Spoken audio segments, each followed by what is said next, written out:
Dunia di tahun 2050. Bayangkan, udara saja tidak berpihak kepada kita. Suhu memanas ekstrim. Sebagian orang terpaksa mendekam setiap hari di ruang ber-AC dengan handuk basah menyeka wajah. Mata terus berair.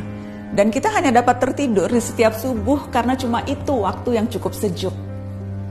Di luar tembok rumah kita, peningkatan suhu menyebabkan kekeringan parah di banyak belahan dunia. Hanya orang kaya yang bisa membayar air.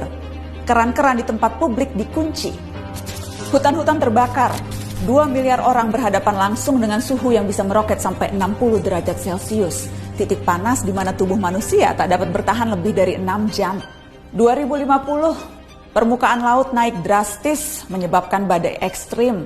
Kota-kota pesisir tersapu pasang dan banjir menewaskan ribuan dan menggusur jutaan orang. Beberapa kota terpadat di dunia tenggelam, termasuk Alexandria, Kairo, Mumbai, Shanghai, Bangkok, dan tentu saja Jakarta. Orang-orang harus mengungsi ke tempat yang lebih tinggi. Setiap hari kita akan melihat foto rombongan keluarga mengarungi banjir. Yang agak beruntung bisa tetap tinggal di rumah dengan air hingga mata kaki. Seperti Jakarta di tiap musim banjir, tapi ini di seluruh dunia. 2050. Pandemi bukan hanya varian COVID. Perubahan suhu, banjir, urbanisasi, dan pergerakan populasi manusia mengakibatkan penyebaran penyakit. Setengah dari populasi dunia beresiko tertular malaria atau demam berdarah.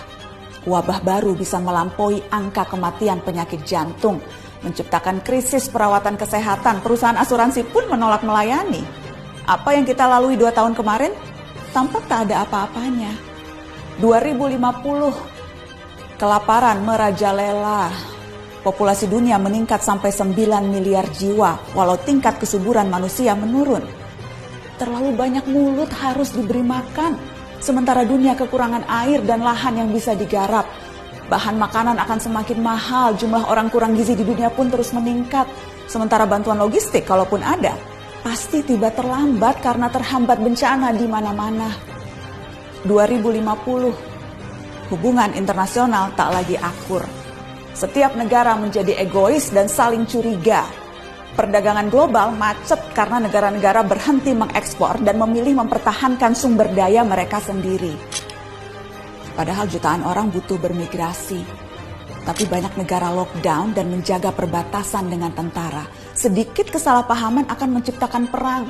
Dan seperti biasanya, netizen lalu memperuncing keadaan dengan memenuhi media sosial dengan teori konspirasi dan video-video propaganda.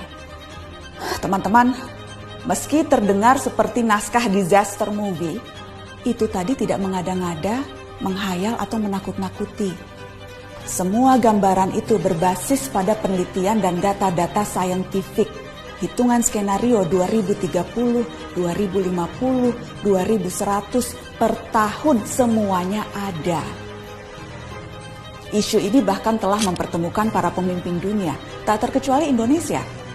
Kemarin Presiden Jokowi hadir dalam KTT COP26, sebuah forum tingkat tinggi yang diikuti 197 negara. Mereka membicarakan masa depan, rencana untuk menghalangi skenario-skenario tadi terwujud. Memang sulit, karena masing-masing negara punya kepentingannya sendiri. Akan ada tarik ulur yang berbelit-belit, tapi kesepakatan harus dilaksanakan. Dunia harus melakukan pengurangan karbon secara progresif, mencapai target 0 emisi segera. Negara-negara maju yang secara historis lebih bertanggung jawab harus mau membantu pendanaan negara-negara lain untuk ikut memerangi krisis iklim. Dunia berpacu dengan waktu. Gelisah tidak akan menghalangi 2050 sampai di kalender kita. Kita harus serius mempelajari isu ini, termasuk mengawal kebijakan dan langkah-langkah pemerintah.